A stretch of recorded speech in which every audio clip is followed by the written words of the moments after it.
identified as key to overcoming dearth of knowledge in the sector. Hello there, so good to have you join us on NTA International News. I am Oku Ekmayong. Now, President Muhammadu Buhari has made a case for targeted sanctions against political leaders in South Sudan for flagrantly violating and circumventing the peace agreement signed in August last year. Speaking at the African Union Peace and Security Council meeting in New York, the president said it is high time the officials are held accountable for undermining peace, justice, and democracy. State House correspondent Adamu Sambo reports. The African Union Peace and Security Council meeting held on the sidelines of the United Nations General Assembly focused mainly on the situation in South Sudan. President Muhammadu Buhari described as regrettable that lack of unity and political progress in that country has remained a major obstacle to peace. The recurrent conflicts with grave human rights and humanitarian consequences, he said, have overshadowed any progress that might have been made towards the development of the country.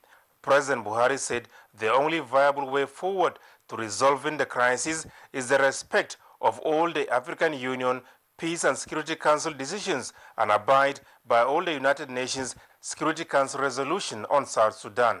He said lasting peace and stability can also be achieved if the leaders agree to widen the political base and open up participation in governance to all actors and bona fide citizens of the country. The president expressed optimism that with greater and more manifest political stability in South Sudan, all means for developing the country by way of economic assistance and financial support will be found from within the African continent and the larger international community. Meanwhile, President Buhari has held a bilateral meeting with his South African counterpart Jacob Zuma, where they spoke of their willingness to promote economic and trade partnerships between Nigeria and South Africa. And talked about meeting regularly so that Nigeria and South Africa, as the two pillars of the continent, can always be on the same page and can really be the locomotive to drive the continent forward. The two presidents discussed the issue of mining. South Africa has the know-how and expertise on the issue of mining. They agreed to some certain terms to ensure that the economy is diversified through agriculture and mining. A similar meeting was also held with President Macky Sall of Senegal. From New York, Adamu Sambo, NTA News. And back home in Nigeria, Vice President Yemi Osinbajo says partnership with the international community is at great benefit to the present administration, mostly in the delivery of purposeful change to the people of Nigeria. He was speaking at the launch of a compendium of the achievements of the Nigerian Infrastructure Advisory Facility, which is winding down the first phase of its program in Nigeria. State House correspondent Jido Nifade reports.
had gone wrong. And I know that there is a lot of commitment from this government to try and put right some of these things. And we are already seeing some good developments, such as the railways going down to Lagos from the north.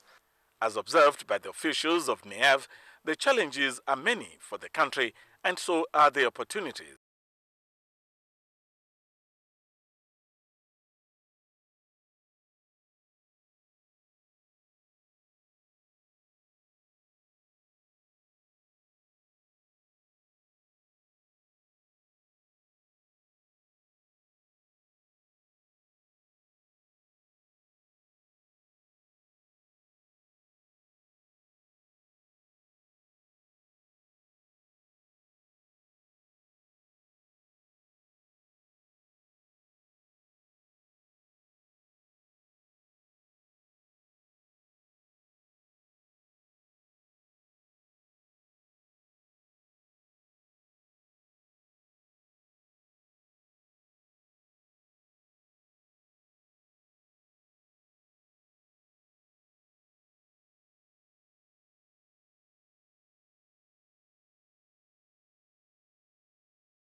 Advised, therefore, that instead of selling such vital assets which generate funds for the Federation, wealthy Nigerians should be encouraged to set up their own liquefied natural gas projects, since Nigeria has an expansive and one of the best gas reserves in the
components of rail management and rail construction can be used in ensuring that we get out of these economic problems that we have.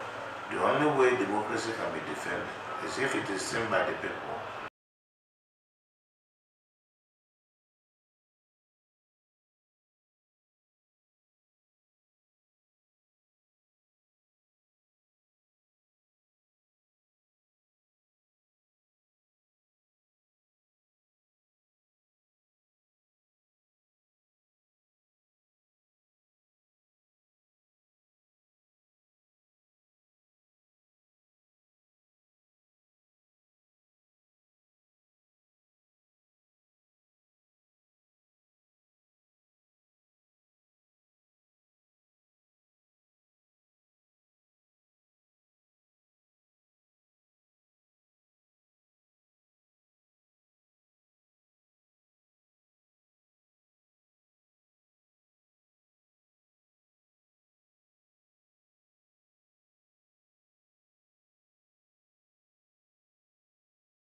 An humble man. We really miss him. May his gentle soul rest in peace. And specifically, we will miss his very sense of humor. The guy usually told all of us he was a grandfather of the house. He's a very nice guy.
Date after the demise of Prince Abubakar Audu. Although the reasons for throwing out the appeals are to be given on the 30th of September, the implication of this verdict is that the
Justice Mahmoud Mohammed said a situation where courts of coordinate jurisdiction sit on appeal from same court of other divisions should stop immediately.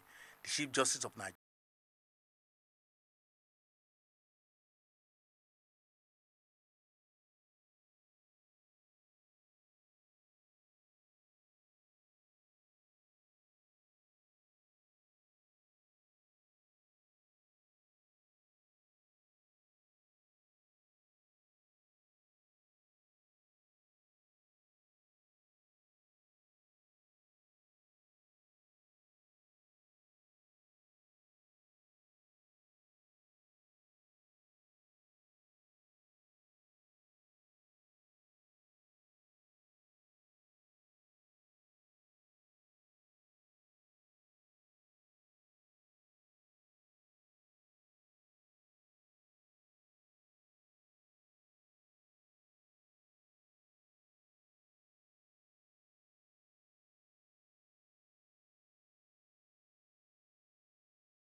for its determination to rebuild Nigeria, saying the process might be slow and the citizens going through some hard times.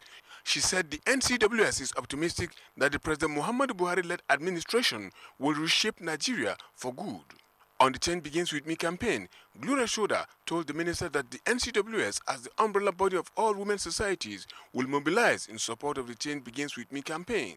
In Abuja, Anthony Forson, NTA News. Meanwhile, cultural education has been observed as key to overcoming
the world in a very positive way. The festival, which started in 1970, has been a platform for unity, integration and reconciliation.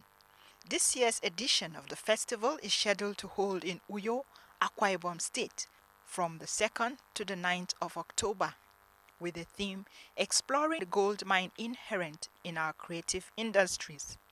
Muplang Dakok, NTA News. Next is business news with Olayinka Ojo.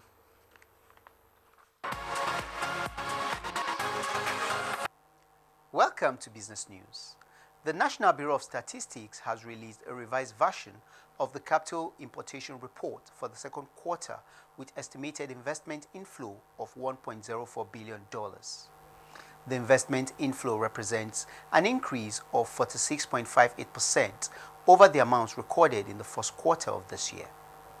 The federal government is set to appoint about 150 firms as consultants to probe revenues collected by banks on behalf of the Nigeria Customs Service between July 2012 and December 2015.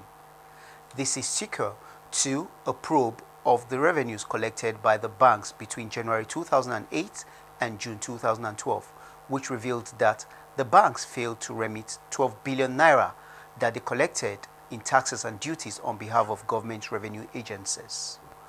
Before we go, a check at closing figures on the floor of Tuesday's stock market.